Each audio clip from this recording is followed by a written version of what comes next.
I'm going to show you how I've edge banded my cabinets for a couple of decades now. Production shops have very sophisticated machines that have glue pots, and you load the edge banding on and you feed them in, and they apply the glue. The glue can be colorized for the type of material, and they not only glue the edge banding on and press fit it, but they also trim the ends and the top and the bottom with router cutters. There's different machines out there, and many times over the years, back when I had a couple of standalone cabinet shops, I thought about adding those, and right in the middle of every big job, I'd say, as soon as this job's over, I'm going to go and buy an edge banding machine.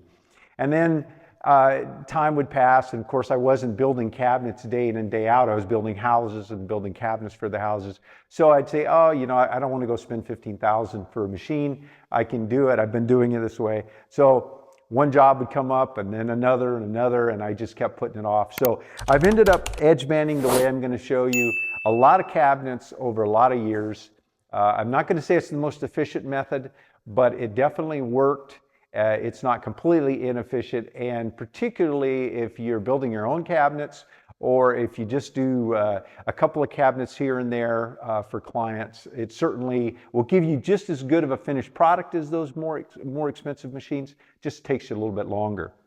So the way I've done it is pretty simple. So this represents a cabinet side, a shelf, all the different kind of plywood materials that you need to put any kind of edging on, whether it be a maple edge, a walnut edge, a melamine edge. You could buy edge taping, which is, in this case, this is a real birch material with a glue applied to the back. You buy it in big rolls, and it's ready to apply.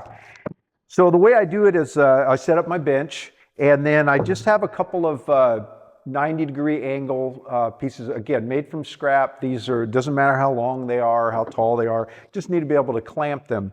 So I will just put my material in, 3/4 thickness, and I don't need to push it real tight, just have one already clamped on my bench, and just snug the other one up to it and clamp it in place.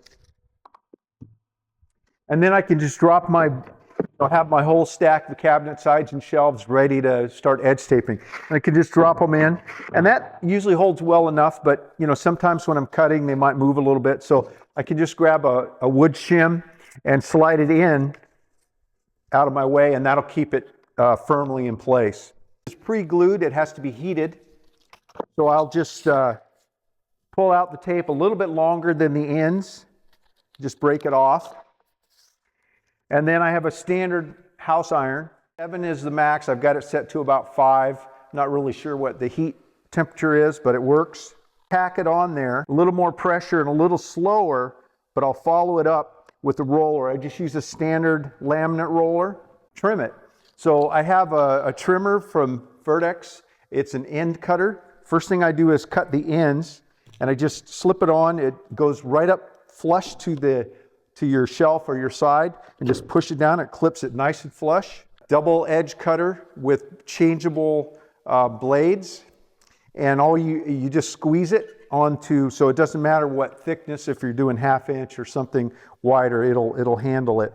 Squeeze it in and just push along, and it takes the edges right off. And I'll usually run it a couple times just to make sure it's nice and flush. And then take a handy dandy block sander. I've showed you in other videos how to make these. I just soften that edge up. It's ready to go for assembly and then for finish, or if you pre-finish before you assemble. But I haven't had any tape lift. I've had a few problems when I was learning the heat gun. It's kind of or the iron. It's kind of a feel. You want to, if you get it too hot, then the glue takes longer to cool, and it can peel up before it cools. So you saw how fast I moved on. That's one of those things where you want to get your material, get some scrap, and get your iron out and kind of practice your speed. It's really not very technical. Once you figure it out, you'll get it right 100% of the time. So that's it. Very simple, very easy, and pretty productive. If I've got a stack of shelves, stack of sides, I don't even think about it. I just put them on and just break the pieces off and apply them, cut them just like you saw me do, and just set it aside and go to the next one, It's not fun, it's monotonous, but it gives you a really nice finished product. And so you can, get the results from a much more expensive machine with, maybe $100 in tools. If you like these videos, be sure to subscribe, like them, share them with others. And also, if you want a set of these workbench plans to build yourself one of these, click on the link in the video. Thanks for taking the time to watch. Have a great day.